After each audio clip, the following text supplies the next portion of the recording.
What is going on, guys? Welcome to the video with your host, as always, K-Max Time, and today I want to talk about one of my all-time favorite systems, and that is, of course, the Nintendo 64. And oh my god, do I go way back with this system. Some of my all-time favorite games, some of my favorite gaming memories happened with this system growing up as a kid. And today, I wanted to take a look back at 15 games that I still think are really, really fun to play, even with the PS4 and the Xbox One and the Nintendo Switch being out. I still think that these 15 games are still worth your time, are still fun, so let's just jump right into it. Now, first off is an absolutely amazing game, and that is, of course, Banjo Kazooie.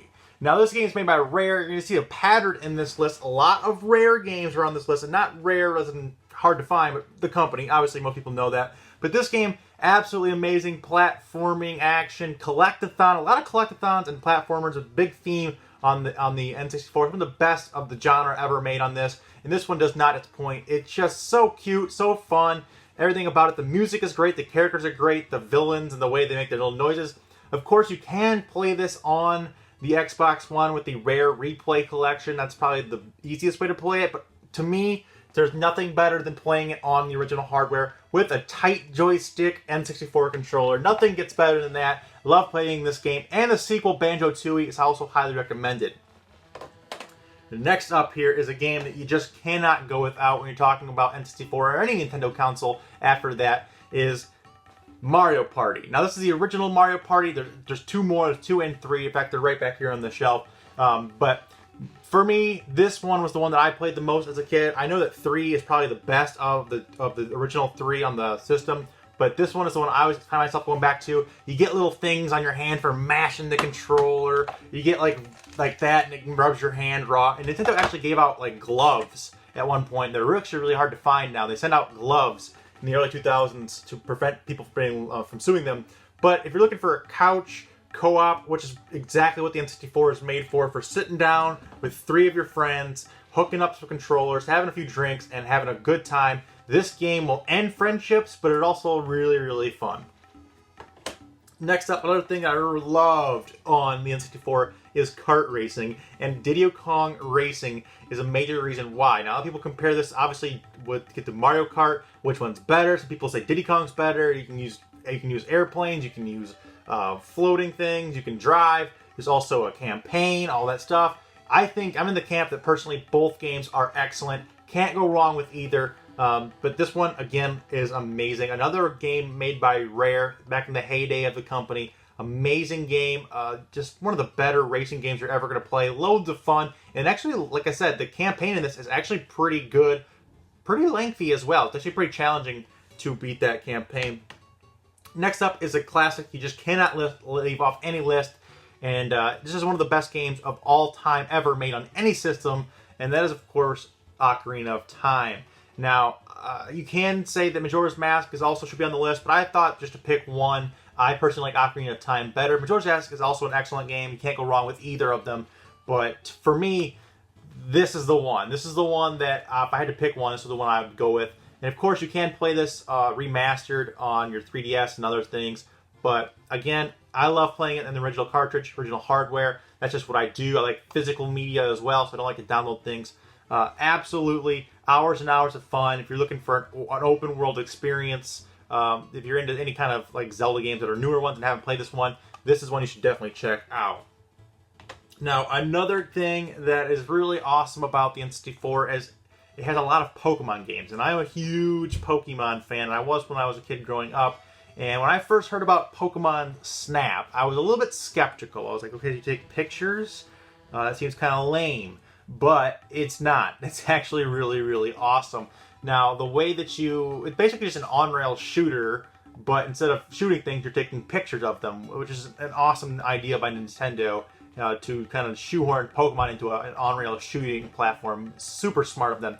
But this game is loads of fun, lots of Easter eggs, lots of fan service to Pokemon fans like myself. I wish it would make a freaking sequel to this game. They have not made one since. The Wii U would have been perfect for it, the Switch is perfect for it, but it's another thing. If you've not played this game, do yourself a favor, check it out. Super cheap game as well. Awesome game. If you're into Pokemon, this is one for you. Another game you just cannot not mention on a list like this. Just getting this one out of the way. Mario 64. One of the best 3D platformers of all time. just blew my mind when I first saw this as a kid growing up. The 3D graphics, being able to go anywhere you wanted, to explore a castle, to go and not be just running in a direction in a Mario game, blew my mind when I was in the mid-90s as a kid. And I still go back and replay this as my actual cards from a kid. I go back and replay my save files every now and then. I restart every now and then and get all 120 stars or whatever it is. I mean, what else can you say about Super Mario 64 other than if you haven't played it, please play it. And yeah, all you need to say about this one is it's great.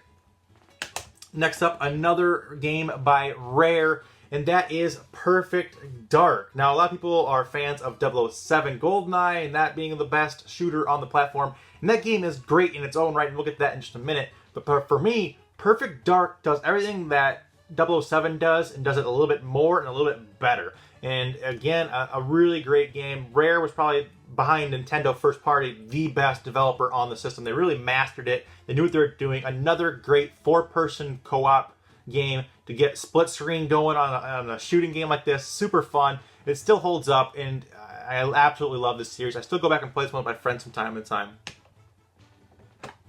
Another Pokemon game, and that is the Pokemon Stadium series. Now, both there's two of these. I personally like the first one a little bit better than the second one, just because I played it more as a kid. Honestly, they're probably both good choices for this list, but I chose the first one.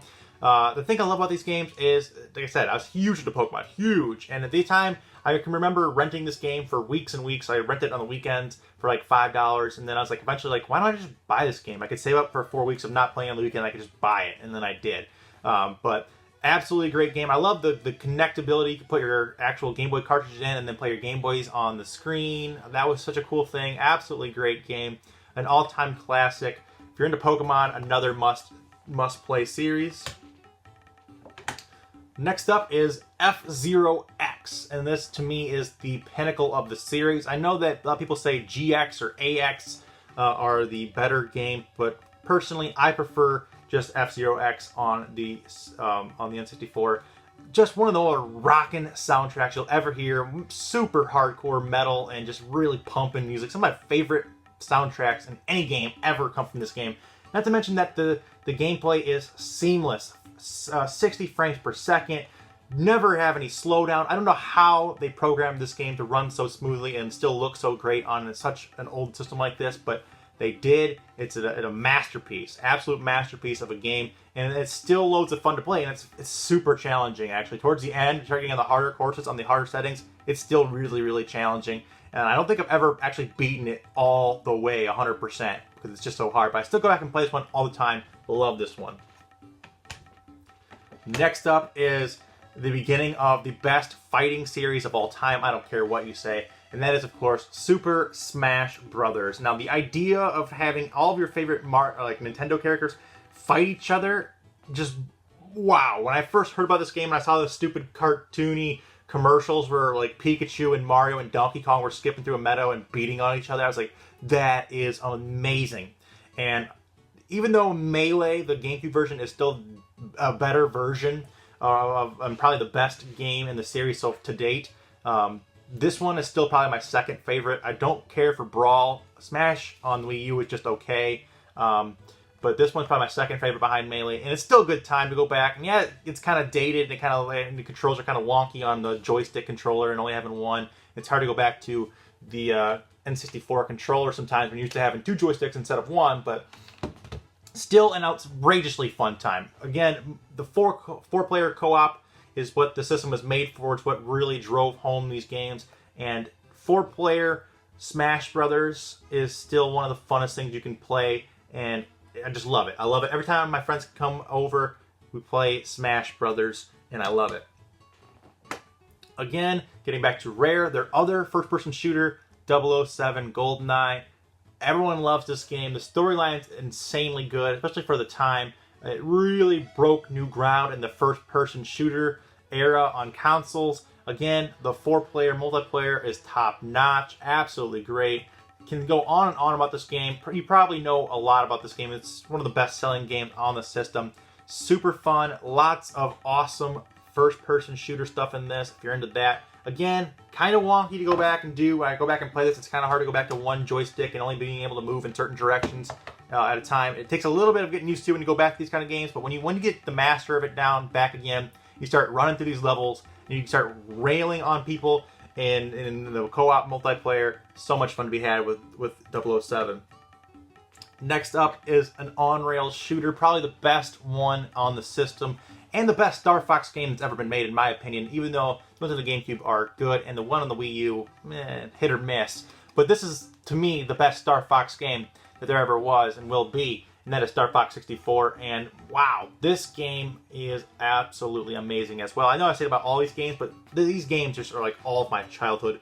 All the nostalgia, all the feels are right here in these cartridges, and I love it. One of the better looking games on the system as well. Again, they did a great job of it not dropping frames. It runs smoothly, it looks great, and still plays and looks decent by today's standards even. Even though there was a Wii U upgraded version of it, it's basically just a remake of it, I like this one better. The controls in the Wii U version just really threw me for a loop. I cannot handle them. But this plays well on the controller, and it's amazing. Great storyline, great character development. Love the characters. I mean, the do a barrel roll line is still said all the time. Love that one. Next up is another rare game, go figure, and that is Donkey Kong 64. Another platforming collectathon game. One of the most longest collecting marathons. I guess it's the game that had the record for the most collectibles for like the longest time. I think it's like 800 total collectibles, like all the bananas and the other notes and other things that they get to collect. And I never even got close to collecting them all as a kid, and it would take days to do it now, but still a great time, great mechanics in this one. Rare didn't make any bad games almost on the N64. And every time they put out one, it was like a must-own, a smash hit. Rare games on the N64 are just home runs, in my opinion, and this is one that you should have in your collection as well. Our second to last game here is, again, go figure, a rare title. This is Conkers Bad Fur Day. Again, a platforming collectathon, but more of an adult-themed. Basically, they took adult humor and mixed it together with their other genres, like a Banjo Kazooie or Donkey Kong 64, and put potty humor, sexual jokes in it, all that kind of stuff. It's just super funny, edgy. It's an M-rated title on the system, not many of those. It's a great game. Again, one that's very sought after. But, of course, you can play it on the Xbox One on the Rare Replay disc if you don't want to pay like the $70, $80 for the cartridge. But for me, being able to play on the hardware is something I really enjoy, and it's absolutely amazing. You can't also get it on the original Xbox. They have a copy of it there, but it's censored, so they took out some of the stuff. This is the best definitive version, in my opinion, and one that you should definitely have in your collection. And, of course, our final game, and you all know where this was going, because I haven't mentioned it yet, and that is Mario Kart 64. Now, this game, every time I go home or my buddies are around and they ask if I have this game, I'm like, yeah, I have this game. Well, we have to play this game. I mean, the split screen multiplayer on this is, to me, the best Mario Kart experience of all time, and nothing can top it. I mean, Mario Kart 8 Deluxe or whatever on the Switch is great. Even on the Wii U is great. The online is really fun. But it doesn't hold a candle to sitting on the couch and playing with 3 other friends of this, and even playing Drunk Driver or Mario Kart or whatever your people may call it. Is just never gets old. That's a college game that we played forever, pretty much. And I just can't get enough of this game. And doing the tracks over and over, and hearing the soundtrack of this game really just hits me right in the feels. I probably put thousands of hours into playing Mario Kart.